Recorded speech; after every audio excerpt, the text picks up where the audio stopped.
नमस्कार। भारत में जब भी चुनाव होते हैं ना, तो एक सवाल हमेशा खड़ा होता है। ये जो इलेक्ट्रॉनिक वोटिंग मशीन है, मतलब ईवीएम, क्या ये सच में भरोसे के लायक हैं? क्योंकि देखिए, एक तरफ तो इसे हैक करने के बड़े-बड़े दावे होते हैं और दूसरी तरफ इसी सिस्टम को दुनिया का सबसे सेफ चुनावी सिस्टम भी कहा जाता है। तो आखिर सच है क्या? चलिए, आज इसी तकनीक, सियासत और भरोसे की जो गुत्थी है ना, उसे समझने की कोशिश करते हैं। तो ये जो पूरी बहस है इसकी चिंगारी भड़की एक बहुत ही कह सकते हैं विस्फोटक राजनीतिक बयान से, जिसे एटम बम तक कह दिया गया। एक ऐसा दावा जिसने भारत की पूरी चुनावी प्रक्रिया पर ही एक बड़ा सवालिया निशान लगा दिया। सोचिए जरा, 1 अगस्त 2025 विपक्ष के नेता देश के सामने आते हैं और कहते हैं हमें चुनावी धांधली के सबूत मिले हैं और ये एक एटम बम है। अब इस एक बयान ने सिर्फ राजनीतिक गलियारों में हलचल नहीं मचाई, बल्कि करोड़ों वोटरों के मन में एक शक पैदा कर दिया। इस एटम बॉम्ब के सेंटर में एक बहुत सीधा और संगीन आरोप था, वोट चोरी। ये सिर्फ कोई गड़बड़ी या गलती की बात नहीं थी। ये सीधा सीधा इल्जाम था कि चुनाव अधिकारी ही वोट चुरा रहे हैं, और यही वो दावा है जिसकी हम आज पड़ताल करने वाले हैं। तो सवाल ये है कि क्या इन दावों में कोई तकनीकी दम है? चलिए अब सियासत के मैदान से बाहर निकलकर सीधे लैब में चलते हैं और देखते हैं कि ईवीएम के अंदर आखिर है क्या, जिसे लेकर इतने सवाल उठाए जा रहे हैं। ये है हमारी भारतीय ईवीएम। इसका डिजाइन ना बहुत ही सिंपल रखा गया है। बाईं तरफ है बैलेट यूनिट, जहां जाकर वोटर अपनी पसंद का बटन दबाता है, और दाईं ओर है कंट्रोल यूनिट, जो पोलिंग ऑफिसर के पास होती है और जिसमें सारे वोट्स रिकॉर्ड होते हैं। सिंपल, दोनों एक तार से जुड़े हैं। साल 2010 में कुछ ऐसा हुआ जिसने इस पूरी बहस की दिशा ही बदल दी। दुनिया भर के सिक्योरिटी रिसर्चर्स की एक टीम को पहली बार एक असली ईवीएम मिल गई। उन्होंने उसे खोला, उसकी जांच की, और जो नतीजे उन्होंने दुनिया के सामने रखे वो सच में चौंकाने वाले थे। तो पहली जो बड़ी खामी उन्होंने पकड़ी, उसको नाम दिया गया डिसऑनेस्ट डिस्प्ले अटैक। अब ये है क्या? बहुत सीधी सी चीज है। सोचिए जरा, रिसर्चर्स ने एक नकली डिस्प्ले स्क्रीन बना डाली, मतलब एकदम हूबहू असली जैसी दिखने वाली। अब अगर कोई चुपके से असली वाली निकालकर ये नकली स्क्रीन मशीन में लगा दे तो क्या होगा ये कि अंदर वोट तो किसी और को जा रहे होंगे, लेकिन गिनती के वक्त स्क्रीन पर वो नंबर दिखेगा जो हैकर दिखाना चाहता है। और फिर उन्होंने ये छोटा सा डिवाइस बनाया। देखने में तो एक मामूली सी क्लिप लगती है, लेकिन इसका काम बहुत खतरनाक है। इसे नाम दिया गया क्लिप ऑन मेमोरी मैनिपुलेटर, और ये सीधे ईवीएम के दिमाग यानी उसकी मेमोरी चिप पर हमला करता है।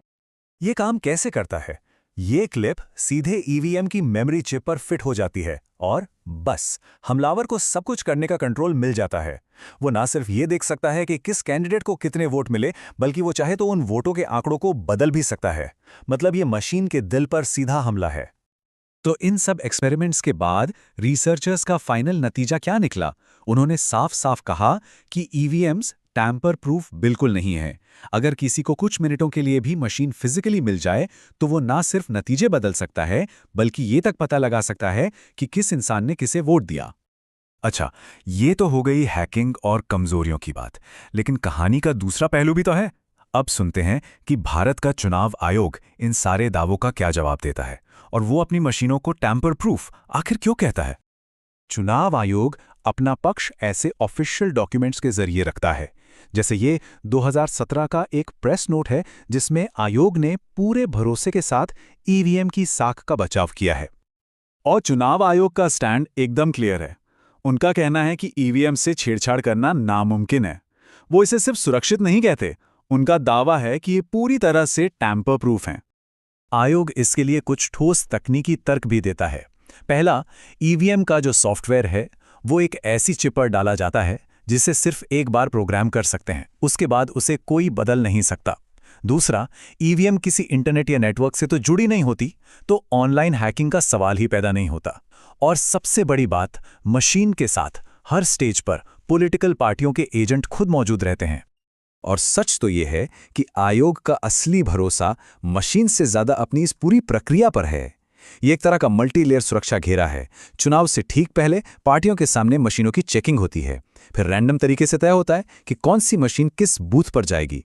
वोटिंग से पहले और बाद में उन्हें सबके सामने सील किया जाता है, और फिर उन्हें 24 घंटे पहरे वाले स्ट्रांग रूम में रखा जाता है, जहां पार्टियां खुद भी निगरानी कर सकती हैं।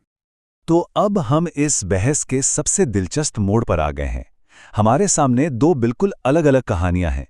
एक कहानी है एक कमजोर वल्नरेबल मशीन की और दूसरी कहानी है एक अभेद्य यानी कि तोड़ा ना जा सकने वाले सुरक्षा सिस्टम की।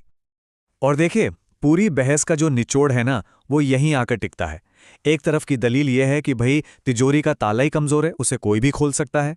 तो दूसरी तरफ चुनाव आयोग का जवाब यह है कि माना ताला कमजोर होगा, लेकिन हमने तिजोरी के चारों तरफ इतने कड़े पहरेदार, इतनी ऊंची दीवारें और इतने सारे चेक पॉइंट्स लगा दिए हैं कि कोई उस ताले तक पहुंच ही नहीं सकता।